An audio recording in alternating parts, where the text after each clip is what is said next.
최근 추신수 선수가 등장한 뉴욕타임즈의 불고기 광고가 화제입니다. 지난 12일 게재된 이 광고는 서경덕 성신여대 교수가 진두지휘한 것으로 알려져 있습니다. 처음 이 광고에 대해 문제를 제기한 곳은 미국 국영라디오 방송의 홈페이지인 NPR이었고요. 이 기사의 내용을 한국어로 소개한 코리아 헤럴드 기사가 국내에 알려지면서 누리꾼들 사이에서 논란이 시작되었습니다. 한 가지 확실하게 짚고 넘어갈 부분이 있습니다. 해당 기사는 사실 기사라기보다는 블로그 게시물에 가깝습니다. 물론 그 블로그 글을 작성한 사람이 바로 NPR에서 활동 중인 편집자 중 한 명인 루이스 클레멘스란 사람입니다만 NPR 홈페이지의 뉴스 섹션이 아닌 내부 블로그 채널인 코드 스위치라는 곳에 올라온 글입니다. 한마디로 특정 언론사에서 이 광고를 비판하기 위해서 대서특필한 그런 케이스는 아니라는 이야기입니다.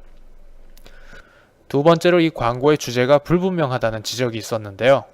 보통 광고라 하면 특정 기업의 제품이나 행사 등 각종 유무형의 자산을 알리는 경우가 대부분입니다. 하지만 해당 광고는 단순히 불고기라는 한국의 음식을 소개하고 있는데요. 이 비판글에서 필자는 이렇게 말하고 있습니다. 만약 가수 저스틴 팀버레이크가 영국 신문에 햄버거를 들고 나와서 광고를 하면 이게 말이 되는가? 최소한 버거킹인지 이게 맥도널드인지는 밝혀야 하는 것이 아닌가? 이렇게 이야기를 하고 있습니다. 물론 맞는 이야기입니다. 하지만 불고기라는 음식 자체가 햄버거만큼 전 세계에 대중화되어 있지 않다는 측면을 본다면 과연 이 비유가 적절한가 하는 의견을 저뿐만 아니라 댓글들을 통해서 확인할 수 있었습니다. 그리고 이 광고에 쓰인 영어 문구가 상당히 어색하다는 지적도 있었는데요. 번역해보면 바로 이렇습니다.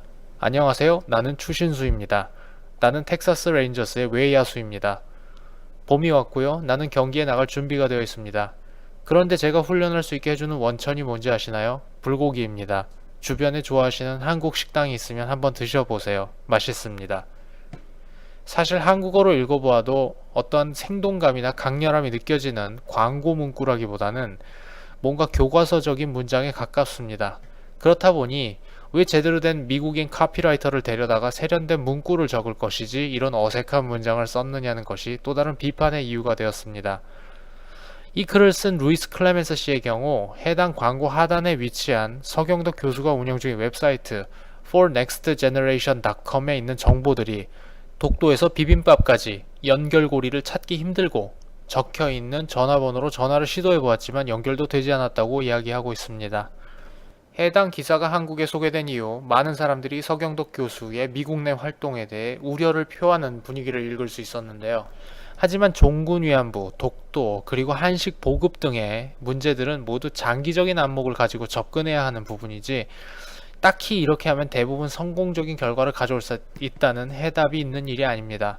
따라서 영어 표현의 세련미 등 몇 가지 아쉬운 부분이 있다 하더라도 계속해서 이렇게 한국의 것들을 노출시키는 노력이 과연 해외 언론사에 연계된 블로그 글 하나 때문에 폄하되어야 하는지에 대해서는 조금 의구심이 듭니다. 우리나라는 항상 작은 규모임에도 불구하고 기적을 보여주며 여기까지 성장해 왔습니다. 서경덕 교수의 노력과 같은 이런 노력들이 하나하나 모여서 미래에 또 다른 기적을 만들어가는 것이 아닐까요? 이상 뉴욕에서 국민 리포터 무아짜짜였습니다.